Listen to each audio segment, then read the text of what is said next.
So as I looked at the prompts that Dolores provided as, hey, this is what we want to talk about today, I started thinking a lot about this, concept of authenticity in our branding content and how we can use story. So I want to step back a little bit to give you a little bit kind of a philosophical view of how I think of story. And that's basically, it starts with this idea that life is a story. And every conversation and every experience we have is part of that story that's constantly unfolding. And it's been that way since the beginning. So if you think about when you were first born, couldn't speak a word, but you learned about the world around you, in that case, through story listening. You were listening to everyone tell you stories about how the world operated. And that started feeding your mind with these impressions of stories. Now, as soon as you learned how to speak, boy, you started telling stories of your own, telling stories nonstop. In fact, a lot of parents would wish their kids wouldn't tell so many stories. But that kind of shows how innate that is. It's not something that we had to learn later. You had to learn mathematics later. You had to learn chemistry later, all of these other skills. But this storytelling and story listening were really there from day one. And so if you've ever listened to kids, and I've not only done that myself, but I've been watching videos lately of kids making up stories. And it's really incredible how much they can get into fantasy. And they start crafting these very visual stories of things that are partly real and partly made up. They have imagined events that haven't even happened, and they talk about places they've never even been to. And as I was getting ready for this little workshop here, I had to smile because what they were doing sounds a whole lot like the reason that people travel in the first place. That we have this innate desire to see something we've never seen before, to be somewhere we've never been before, to meet people we've never met before. But within that process, we also learn the difference between fantasy and reality. What is true and what's imagined. So in this process, we learned how to visualize what could be, and then we figured out how to make it actually happen. Now that's all wonderful when we're kids, but then something dramatic happens, which is we go to school. And school is wonderful in many respects, of course. We learn a lot in school. But the problem with school is that it shifts our focus away from storytelling and story listening, more to reading and writing, and everyone's favorite topic, of course, grammar, how language works. And so most of us graduate from school and we've never even had a class on storytelling or story listening. We've learned all of these other topics from history and chemistry and English and everything else. And we've become very concerned with facts and the importance of information. We have to be practical and we have to be focused. So that's what happens when we get into business, is that most people focus on the facts and their story is about just conveying information. And if I convey the right information to somebody, then they're going to believe it, then I can get them as a customer.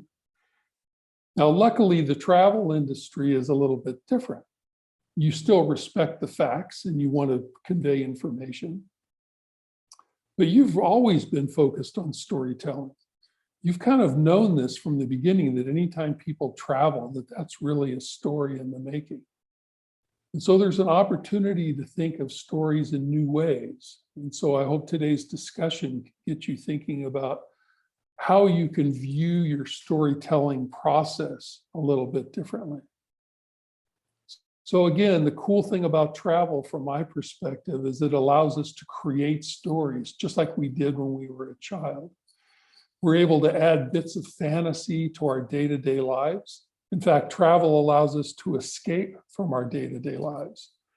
We know that everyone who's planning to travel for months ahead of time is dreaming of the day when they can leave their city, leave their job, and go do something different. So as industry professionals, you all have this magic ability to help people create those stories. And that's a really special place to be in. And that storytelling process kind of happens in 3 phases. It happens while people are thinking about when they're going to travel. And this is when they start creating stories in their own mind. Wow, I'm going to go to Paris, or I'm going to go to London, or I'm going to go on a ship, I'm going to do whatever. What does that look like? They start envisioning this fantasy story of what their vacation is going to look like. Then, of course, they have the story of being there, where they're, in essence, kind of writing the story of what their travel adventure was. And then, most importantly, for a lot of folks, is the stories they tell afterwards. Because everybody gets back from a trip, and what do? They tell all their friends, their family, their coworkers, what they did on their trip. They describe exactly what it was. And so it's important to think of, that in the perspective of, are you the one that is top of mind? Are you the brand whose story resonates with their values and their desires?